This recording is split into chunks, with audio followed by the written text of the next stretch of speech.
चुनाव के चौथे चरण का थमा प्रचार। यूपी की 13 सीटों पर 13 मई को पड़ेंगे वोट। पूर्व सीएम अखिलेश यादव समेत कई दिग्गज मैदान में।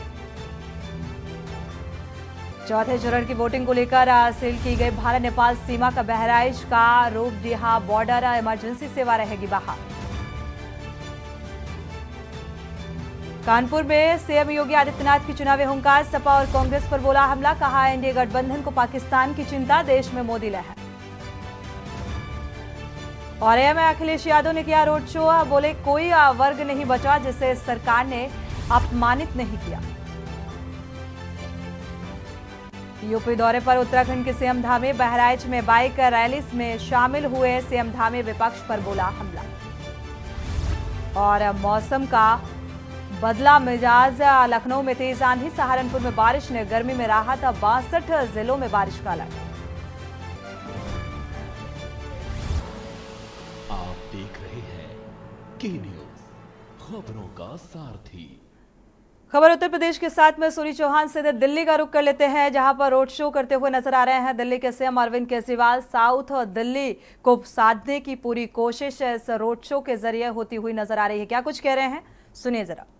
विचार नहीं कर रहे, उनको चेतावनी दी गई है। वैसे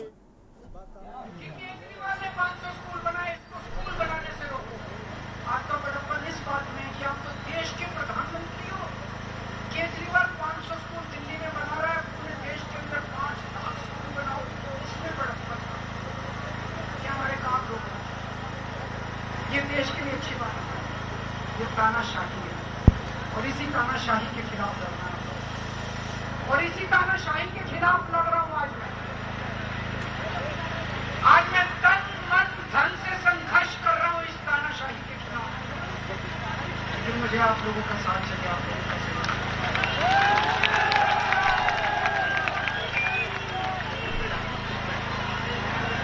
140 करोड़ लोग जब मिलके, ये देश बहुत महान देश है, 4000 साल पुराना देश है।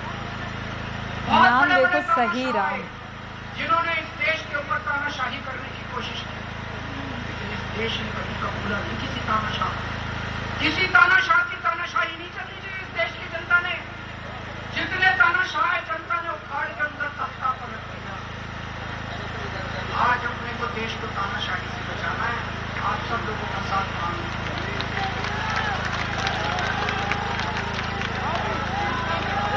दोस्तों, मेरे को 20 घंटे हो गए जेल से बाहर आए हुए। इन 20 घंटों में मैंने कई लोगों से फोन पे बात की है, बड़े बड़े एक्सपर्ट, साइकोलॉजिस्ट, इलेक्शन एनालिस्ट और भी फोन कर रहे हैं। एक चीज जो सब लोग कह रहे हैं कि बीजेपी को बहुमत नहीं मिलेगा। हरियाणा में इनकी सीटें कम हो रही हैं, राजस्थान में इनकी सीटें कम हो रही हैं, कर्नाटक में इनकी सीटें कम हो रही हैं, महाराष्ट्र में इनकी सीटें कम हो रही हैं, बंगाल में इनकी सीटें कम हो रही हैं, बिहार में इनकी सीटें कम हो रही हैं, यूपी में इनकी सीटें कम हो रही हैं, पंजाब से सफाया हो रहा है और दिल्ली में सारी सीटें पर साफ मिलोगी।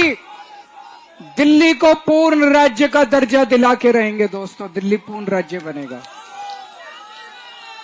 आप लोगों से आज मैं सहयोग चाहता हूं। आज ये मामूली क्षण नहीं है, ये ऐतिहासिक क्षण है। इतिहास मोड़ ले रहा है। आप सब लोग मिलके दिल्ली की 7 सीटें अगर इंडिया गठबंधन को दे दें, इंडिया गठबंधन और मजबूत बनेगा और मैं आपको यकीन दिलाता हूं कि देश का भाग्य और देश की दिशा भी परिवर्तित होगी। दोस्तों, आप लोगों ने मेरा बहुत साथ दिया, बहुत प्यार दिया आप लोगों ने मुझे।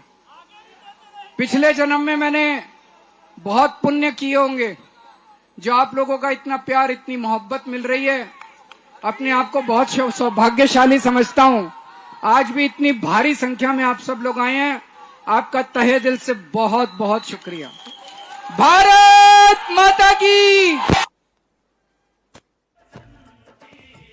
तो इस रोड शो के दौरान आपने दिल्ली के सीएम अरविंद केजरीवाल को सुना, जो एक बार फिर से तानाशाह के खिलाफ आवाज को बुलंद करते हुए नजर आए और साफ तौर पर देश का भाग्य और दिशा और दशा तय करने वाला इसे बताया। और ये वाकई जो लोकतंत्र का महापर्व है या लोकसभा चुनाव है 2024 का, इस लिहाज से बेहद अहम और बेहद महत्वपूर्ण हो जाता है, क्योंकि इससे वाकई लोकतंत्र की मजबूती और जो देश की दशा है, जो दिशा है, वो तय होती है। और तय करने वाला जनता जनार्दन जो मतदाता है वो है। एक बार फिर से जिक्र इस बात का दिल्ली के सीएम के द्वारा कि अगर दिल्ली में रहकर 5000 जो स्कूल हैं वो अगर हम उनकी शिक्षा को बेहतर कर सकते हैं, तो अगर पूरे देश में जो एक शिक्षा का स्तर है उसे बेहतर करने पर जोर दिया जाएगा।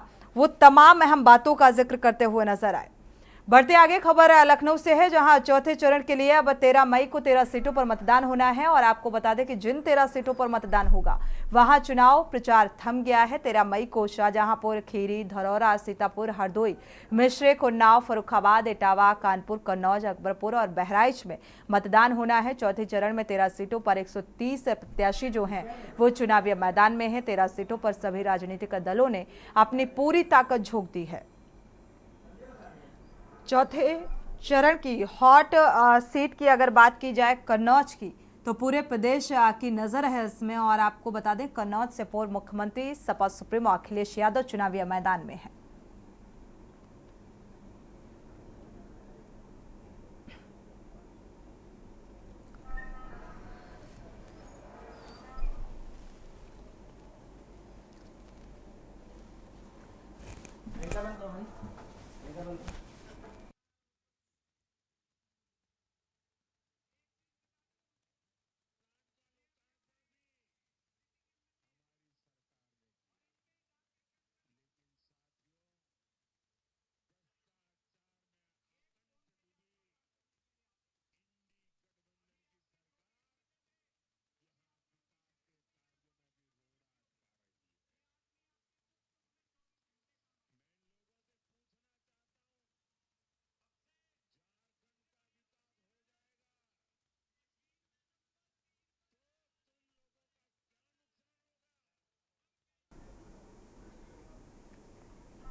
बढ़ते आगे और बात करते हैं बहराइच से। हम खबर के सेलहुआ भारत नेपाल सीमा बॉर्डर रुपई डीहा मतदान समाप्ति के बाद शुरू होगा आवागमन। और हालांकि इमरजेंसी जो सेवाएं हैं वो बहाल रहेंगी। 13 तारीख को बहराइच में मतदान होना है, इस लिहाज से ये बेहद अहम जो ये सीमा है उसे सील किया गया है। इस दौरान जो इमरजेंसी सेवाएं हैं वो बहाल रहेंगी, बाकी जो आवागमन है वो फिलहाल बंद किया गया है। तो 13 तारीख को यानी कि चौथे चरण को मतदान को देखते हुए भारत नेपाल सीमा के चलते ये आवागमन जो है उसे बंद किया गया है, लेकिन इस दौरान इमरजेंसी जो सेवा है वो बहाल रहेगी।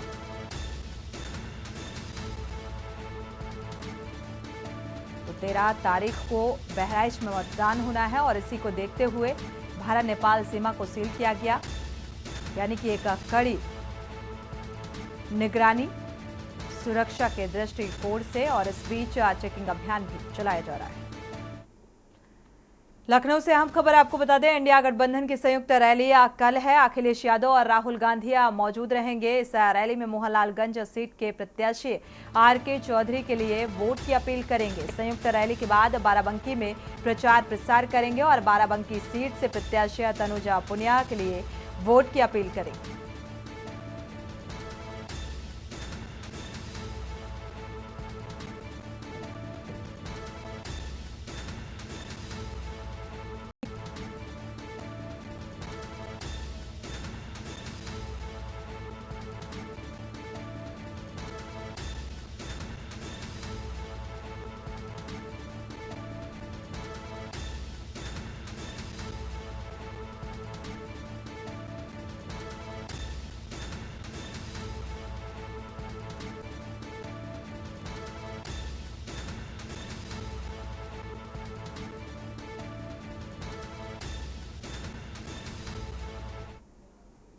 लोकसभा चुनाव के बीच यूपी में समाजवादी पार्टी और कांग्रेस पार्टी को बड़ा झटका लगा है। यहां दर्जनों नेताओं ने भारतीय जनता पार्टी की सदस्यता ली है और आपको बता दें कि लोकसभा चुनाव के 3 चरण संपन्न हो चुके हैं। ऐसे में बाकी के जो 4 चरण हैं, चुनाव से पहले एक दूसरे दल के नेताओं के बीच सेंध लगाने का काम लगातार जारी है। सपा और कांग्रेस के नेताओं को बीजेपी की सदस्यता दिलाने के बाद उप मुख्यमंत्री ब्रजेश पाठक ने जनसभा को संबोधित किया और इस दौरान उन्होंने जहां सपा और कांग्रेस को आड़े हाथों लिया, इस दौरान कांग्रेस और सपा के कई नेताओं ने बीजेपी का दामन थामा। सभी नेताओं ने बीजेपी में शामिल होने की मूल वजह कांग्रेस द्वारा राम मंदिर का न्योता ठुकराना बताया। बीजेपी में शामिल होने वाले नेताओं ने कहा कि हम ये बर्दाश्त नहीं कर सकते कि कोई राम मंदिर का न्योता ठुकराए और राम हमारे आराध्य हैं, हमारी आस्था है। जहां उनका तिरस्कार होगा उस जगह हम रहना पसंद नहीं करेंगे।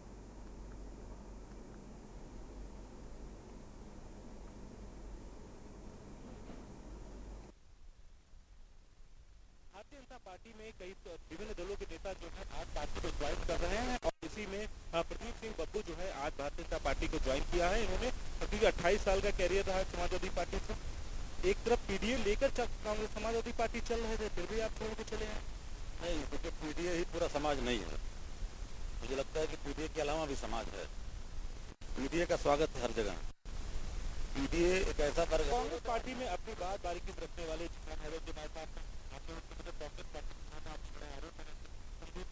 भारतीय जनता पार्टी आपने ज्वाइन किया। लेकिन तो देखिए, भारतीय जनता पार्टी मुझे लगता है कि जिस तरह से भारतीय जनता पार्टी देश को आगे बढ़ाने का कांग्रेस पार्टी में अपनी बात बारीकी से रखने वाले जिशान हैदर जी हमारे साथ में हैं। आपने उस समय जब कांग्रेस पार्टी छोड़ा था, आपने बड़े आरोप लगाए थे संदीप सिंह पे। आज भारतीय जनता पार्टी आपने ज्वाइन किया है। नहीं, बिल्कुल। देखिए, भारतीय जनता पार्टी मुझे लगता है कि जिस तरह से भारतीय जनता पार्टी इस देश को आगे बढ़ाने का काम कर रही है, तो मुझे बहुत पहले आ जाना चाहिए था। मैं कहता हूं कि कांग्रेस में जो मैं रहा हूं वो मेरी गलती थी। उस गलती को सुधारने के लिए मैं आज भारतीय जनता पार्टी में आया हूं, क्योंकि मुझे नहीं लगता है कि कांग्रेस पार्टी या समाजवादी पार्टी जो गठबंधन है उसका कहीं कोई फ्यूचर है। वो सब अपने आखिरी दौर में गुजर रहे हैं और हमें लगता है इस चुनाव के बाद सब जाके अपने घरों में बैठ जाएंगे। कांग्रेस में बड़ी अपनी बात जो है बड़ी बारीकी से रखते थे, यहाँ पे क्या पद मिलने वाला है, कुछ उम्मीद? नहीं, ये तो मैं तो एज अ कार्यकर्ता ज्वाइन किया हूँ। एज अ कार्यकर्ता यहाँ कार्य करने जा रहा हूँ। भारतीय जनता पार्टी को अगर लगेगा कि मैं कहीं भी यूजफुल हूँ, तो वो जहाँ भी मुझे जो भी चीज़ कहेंगे मैं उसको जो हूँ उसका फॉलो करूँगा। एक तरफ एनडीए लड़ रहा पूरी तरफ चुनाव, इंडिया गठबंधन साथ में है। फिर रायबरेली की अगर बात कर लें, राहुल गांधी मैदान में उतरे हुए लगातार प्रचार प्रसार भी कर रहे हैं। देखिए, राहुल गांधी को तो वैसे भगोड़ा कहा जाता है, तो बिल्कुल सही बात है। अमेठी जैसी सीट छोड़ के भाग गए, जो गांधी परिवार का पुराना गढ़ होता था। वायनाड में जाके चुनाव लड़ रहे हैं, आखिर में आके यहाँ पे प्रचार कर रहे हैं और आके रायबरेली से जाके चुनाव लड़ रहे हैं। क्या मतलब है? आप देखिए, कांग्रेस पार्टी का दिशा विहीन पार्टी हो चुकी है। कांग्रेस पार्टी में जो स्ट्रेटेजी है वो वहाँ के नौकर डिसाइड करते हैं, या मुझे तो लगता है इटली से डिसाइड होके आती है और उसको ये लोग फॉलो करते हैं। इटली से डिसाइड होके आते हैं? बिल्कुल। इटालियन परिवार है, उनकी कब तक हम लोग गुलामी करेंगे? पहले अंग्रेजों की गुलामी करी, अब इटालियंस की गुलामी कर रही है। कांग्रेस पार्टी में आज भी ऐसे ऐसे लोग हैं जो छोड़ के आना चाहते हैं और भारतीय जनता पार्टी उनको ले नहीं रही, नहीं तो वहाँ घुटन महसूस कर रहे हैं जो अच्छे अच्छे नेता हैं। अच्छा, अमेठी की अगर बात करते हैं, जो गढ़ मानी जाती थी कांग्रेस का कभी, लेकिन आज किशोरी लाल शर्मा को वहाँ से उतारा गया है। वो किशोरी लाल शर्मा जिनकी वजह से अमेठी रायबरेली के सारे बड़े नेता छोड़ के चले गए, यही तो कहते हैं उनकी अकलों पे पत्थर पड़े हुए। वो राजनीतिक लोग ही नहीं है, वो तो राजनीति को उन्होंने जो है एक पेशा बना रखा है। घूमने फिरने आते हैं, जो चुनाव के समय पे दिखते हैं और चुनाव के बाद अपने अपने घरों में वापस चले जाते हैं। संदीप सिंह पे भी फिर से आरोप किसी ने लगाया था, कैसी महिलाओं ने आरोप लगाया था संदीप सिंह पे आपके आरोप के बाद से। कहाँ नौकरों पे आप बात कर रहे हैं? उनकी क्या हैसियत है? उनकी नौकरों पे क्या बात कर रहे हैं? उन लोगों ने जिंदगी भर उन लोगों ने नौकरी की है, वही नौकरी कर रहे हैं, उसी के पैसे उनको मिल रहे हैं। ये थे हमारे साथ में जिशान हैदर जी, जिनका साफ तौर पे कहना है कि वहाँ की बातें मत करिए, इटली की बातें होती हैं और इटली से लोग का मैसेज आता है तब जाकर के यहाँ फॉलो किया जाता है। और कांग्रेस के बहुत से लोग जो है भारतीय जनता पार्टी ज्वाइन करके छोड़ने वाले हैं। कैमरामैन आदित्य तिवारी के साथ मैं संदीप मिश्रा, के न्यूज़, लखनऊ। भारतीय जनता पार्टी में कई विभिन्न दलों के नेता जो है आज पार्टी को ज्वाइन कर रहे हैं और इसी में प्रदीप सिंह बब्बू जो है आज भारतीय जनता पार्टी को ज्वाइन किया है। इन्होंने, क्योंकि 28 साल का कैरियर रहा समाजवादी पार्टी से। एक तरफ पीडीए लेकर कांग्रेस समाजवादी पार्टी चल रहे थे, फिर भी आप छोड़ के चले हैं। नहीं, देखिए, पीडीए ही पूरा समाज नहीं है। मुझे लगता है कि पीडीए के अलावा भी समाज है। पीडीए का स्वागत है हर जगह। पीडीए एक ऐसा वर्ग है कि आज मैं भारतीय जनता पार्टी में हूं तो मैं गर्व से कह सकता हूं कि यहाँ भी पीडीए बहुतायत संख्या में पीडीए को महत्व दिया जाता है। लेकिन पीडीए के अलावा बाकी लोगों को आप छोड़ देंगे, उनको उपेक्षित करेंगे, तो उसका दुष्प्रभाव पड़ेगा और उस दुष्प्रभाव का परिणाम कहीं न कहीं समाजवादी पार्टी पर पड़ रहा है। और देर सवेर उसका परिणाम वोट पर पड़ेगा और निर्णय पे पड़ेगा, तो निश्चित रूप से समाजवादी पार्टी इसके दुष्परिणाम झेलेगी और झेलने के लिए तैयार रहे।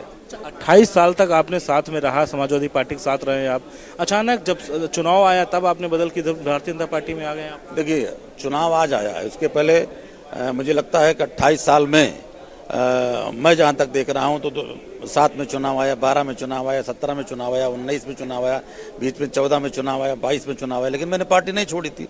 आज अगर मैं 28 साल में पार्टी छोड़ रहा हूँ तो उसका कोई कारण होगा, और उसका कारण सिर्फ ये है कि नौजवानों की अपेक्षा अपनों को आहत करने की जो भूमिका है, जो अपने ऐसे लोगों से घिरे हुए हैं आदरणीय अखिलेश जी, जो कहीं न कहीं ज़मीनी नहीं है, जिनका कोई ज़मीनी आधार नहीं है, और उनके निर्णयों के आधार पर वो निर्णय ले रहे हैं, और उनका निर्णय जो हो रहा है वो घातक हो रहा है, और इस नाते जो समाजवादी पार्टी के कर्मठी लोग हैं आज उनसे दूर हो रहे हैं। मतलब नवरत्न जो कहा जाता था उन नवरत्न के घेरे में है, नवरत्न के घेरे में है। नवरत्न जो हैं ऐसे लोग हैं जिनका अपना कोई ज़मीन नहीं है, इस नाते वो जो सलाह देंगे वो ऐसी सलाह देंगे कि उसमें और कोई शामिल ना हो पाए, क्योंकि कोई और आएगा, ज़मीनी आदमी आएगा, तो हो सकता है उनकी जगह वहाँ से रिमूव हो जाए। इसलिए ऐसे लोगों से अपने को बचाए रखने के लिए, पार्टी को नहीं, वो स्वयं को बचाए रखने के लिए अखिलेश जी को वो सलाह देते हैं। अच्छा, एक तरफ एनडीए है तो दूसरी तरफ इंडिया गठबंधन है, किसी लोकसभा चुनाव में मजबूत देख रहे हैं आप? देखिए, इस लोकसभा चुनाव में तो दोनों का कोई समाजवादी पार्टी जो छोड़ के मैं अगर आया हूँ तो सिर्फ इसलिए मैं ये देख रहा हूँ कि भारतीय जनता पार्टी गरीब गुरबा की बात करती है, नौजवान की बात करती है, किसान की बात करती है, और आज अगर 400 सीटों का लक्ष्य है तो वो दिख भी रहा है निश्चित तौर से। इसलिए कोई उनका एनडीए का और इंडिया का कोई जोड़ नहीं है। यहाँ से एनडीए गठबंधन भारी मात्रा में जीत के देश में सरकार बना। धन्यवाद आपका। ये थे प्रदीप सिंह बब्बू जी, जिनका साफ तौर पे कहना है वो 28 साल के इन्होंने अपने समय में जो है समाजवादी पार्टी में रहे हैं, लेकिन अब जो है भारतीय जनता पार्टी का आज उन्होंने दामन थामा है। तो क्या साथ तौर पे जिस तरह लोकसभा चुनाव है तो लगातार पार्टियां बदल रही, इसी तरीके से अगर बात करते हैं तो फिर से एक बार जो है चेहरा बदलता हुआ नजर आ रहा है। कैमरामैन आदित्य तिवारी के साथ मैं संदीप मिश्रा, के न्यूज़, लखनऊ।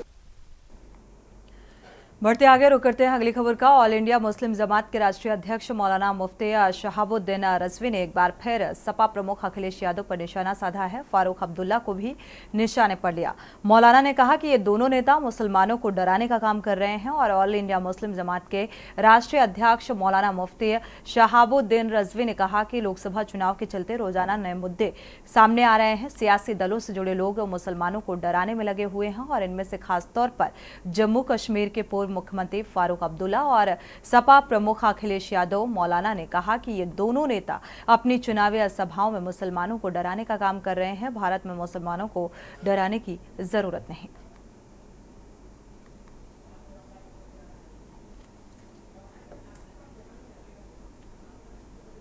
जम्मू कश्मीर के साबिक वजीर आला फारूक अब्दुल्ला और सपा मुखिया अखिलेश यादव अपनी चुनावी सभाओं में बार बार मुसलमानों को डरा रहे हैं और ये कह रहे हैं कि मुसलमान खतरे में है, संविधान खतरे में है, जमहूरियत खतरे में है। तो मैं इन लोगों को बता देना चाहता हूं कि भारत में मुसलमान न कभी खतरे में था, न आज खतरे में है और न भविष्य में आने वाले दिनों में मुसलमान खतरे में होगा। मुसलमान सुरक्षित है और मुसलमानों को कोई खतरा लाहिक नहीं है और यहाँ के संविधान को भी कोई खतरा नहीं है। यहाँ का संविधान डॉक्टर भीमराव अंबेडकर द्वारा बनाया गया मजबूत संविधान है, इसकी बुनियादें मजबूत हैं और ऐसे यहाँ की जमहूरियत को भी कोई खतरा नहीं है। यहाँ जमहूरी निजाम और जमहूरी सिस्टम बहुत मजबूत है। वक्त एक छोटे से ब्रेक का, लौटेंगे जब। ब्रेक से वापस आ रहे हैं, रुक करते हैं खबरों का। खबर कानपुर से है, जहां अकबरपुर लोकसभा क्षेत्र में हमारे संवाददाता अमित शर्मा ने व्यापारियों की राय जानी और उन्होंने बीजेपी प्रत्याशी देवेंद्र सिंह भोले के पक्ष में क्या कुछ कहा, आइए आपको सुनाते हैं। हम मौजूद हैं अकबरपुर के क्षेत्र में, जहां पर ये देखा जाएगा कि इस पर लोकसभा चुनाव में किसका बोलबाला और किसकी सरकार बनने वाली है। ये अकबरपुर लोकसभा क्षेत्र का कल्याणपुर है, जहां बाजार में कुछ व्यापारी हैं। हम उनसे बात करेंगे किस तरीके से किसकी सरकार बनने वाली है, क्या मुद्दे हैं। सर, क्या नाम है आपका? कुक्कू चंदेल। सर, इस बार क्या मुद्दे हैं और किसकी सरकार बनने वाली है? सरकार बीजेपी बनेगी। माननीय योगी जी और मोदी जी के जितने अच्छे दिशा निर्देश थे, बहुत अच्छे काम किए, जिससे महिला हमारी सभी सुरक्षित हैं, व्यापारी हमारे सभी संतुष्ट हैं, माफिया सब खत्म हो चुके हैं। ये मुद्दे सबसे अच्छे हैं और हमेशा ये मुद्दे रहेंगे। राम मंदिर बनने से हर एक पब्लिक संतुष्ट है। हर एक क्षेत्रवासी बहुत ज़्यादा खुश है। क्या लगता है आपकी बार बहुमत की सरकार बनने वाली अब की बार नहीं है, 20 से 25-30 साल तक पूरी बहुमत हर बार सरकार हमारी बनी। से बात करेंगे क्या मुद्दे हैं, किस तरीके से वो किसको सांसद चुनने वाले हैं? क्या नाम है आपका? मेरा नाम श्याम जी गुप्ता है। आप किस तरीके का सांसद चुनने वाले हैं, क्या मुद्दे रहेंगे? मुझे सांसद देवेंद्र सिंह भोले जैसा चुनना है और अपने जगह में विकास जो दिख रहा है, रोड पे सड़क, बढ़िया नाला, मैनुअल लाइट की कोई व्यवस्था बिल्कुल दुरुस्त है, क्योंकि पहले भी जो सपा की सरकार की तो लाइट 2-2 घंटे कटती थी, आती नहीं थी और हम लोग परेशान होकर जाके केसा में बैठते थे, लाइट नहीं आती थी। और भी लोग हैं, उनसे बात करके क्या मुद्दे रहेंगे, क्योंकि कई बार ऐसा कहा गया है कि अकबरपुर के जो सांसद है उन्होंने मुद्दे पूरे नहीं किए हैं, लेकिन जनता हमारे साथ है, वो बताएगी किसके साथ है। क्या नाम है आपका? विक्रम सिंह एडवोकेट। इस बार लोकसभा में किसकी जजे होने वाली है? निश्चित रूप से भारतीय जनता पार्टी की सरकार पुनः एक बार सत्ता में आ रही है और विपक्ष का तो काम ही यही है और वो पिछली बार भी विरोध करते थे और अगले 20 साल तक विरोध करते रहेंगे, लेकिन धरातल पर देखा जाए तो हर मुद्दे पर काम हुआ है था, जिसका साफ कहना है कि फिर से मोदी का जादू चलने वाला है और देवेंद्र सिंह भोले अकबरपुर के सांसद बनने वाले हैं। सीधे रुख करते हैं वाराणसी का, जहां पर गृह मंत्री अमित शाह पहुंचे हुए हैं गंगा आरती में शामिल होने के लिए। सीधी तस्वीरें सामने आ रही हैं गंगा आरती की ये तस्वीरें और साथ में सीएम योगी आदित्यनाथ की मौजूदगी भी है, क्योंकि प्रधानमंत्री नरेंद्र मोदी यहां से नामांकन भरेंगे और इससे पहले ये कहा जाए कि गृह मंत्री अमित शाह और सीएम योगी आदित्यनाथ का ये दौरा इस लिहाज से बेहद अहम, क्योंकि निरीक्षण उन तैयारियों को लेकर और साथ ही नामांकन के दौरान भी मौजूदगी रहेगी गृह मंत्री अमित शाह की और सीएम योगी आदित्यनाथ की, और तमाम अहम जो बड़े नेता हैं वो फिलहाल उस नामांकन के दौरान भी शामिल रहेंगे। फिलहाल ये तस्वीरें बेहद खास हैं, वाराणसी के गंगा आरती की ये तस्वीरें, और इसमें शामिल होने के लिए पहुंचे हुए हैं गृह मंत्री अमित शाह और सीएम योगी आदित्यनाथ।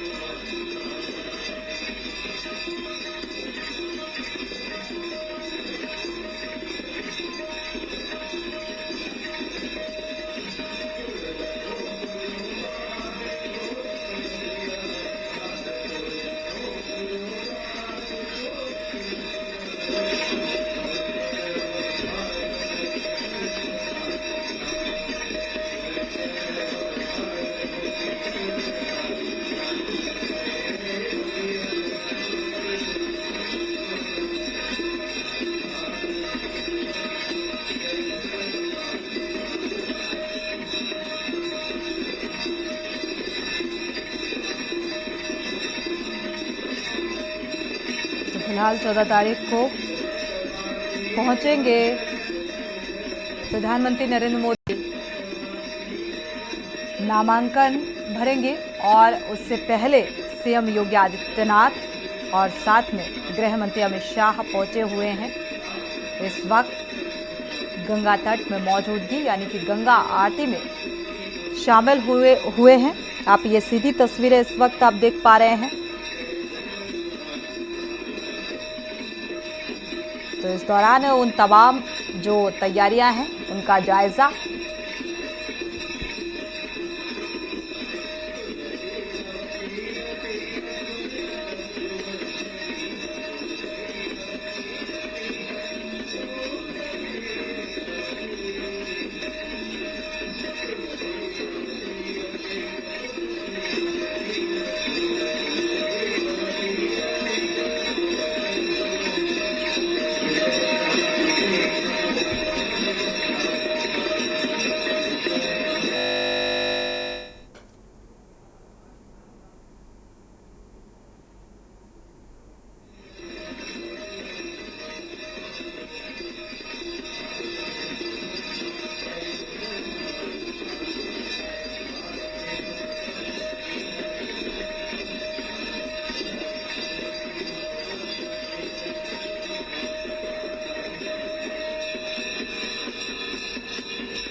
तो 14 तारीख को प्रधानमंत्री नरेंद्र मोदी वाराणसी पहुंचेंगे, नामांकन दाखिल करेंगे और उससे पहले जो बीजेपी के प्रदेश अध्यक्ष हैं भूपेंद्र चौधरी, वो भी फिलहाल साथ में मौजूद हैं सीएम योगी आदित्यनाथ, गृह मंत्री अमित शाह के साथ।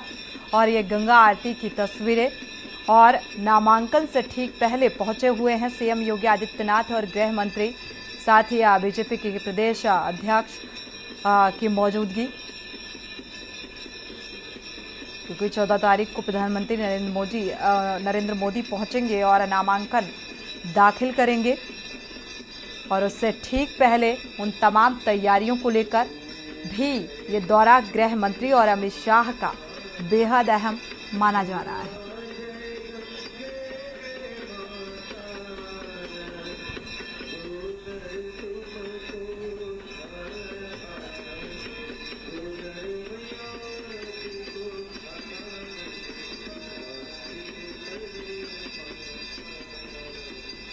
तो घंटा घड़ियालों की गूंज के बीच गंगा आरती का लुत्फ उठाते हुए नजर आ रहे हैं गृह मंत्री अमित शाह और सीएम योगी आदित्यनाथ, साथ में भूपेंद्र चौधरी की मौजूदगी है, क्योंकि 14 तारीख को प्रधानमंत्री नरेंद्र मोदी यहां पहुंचेंगे, नामांकन यानी कि पर्चा दाखिल करेंगे।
इसी के साथ खबर उत्तर प्रदेश में इतना ही। आगे खबरों के लिए आप देखते रहिए के न्यूज़ इंडिया।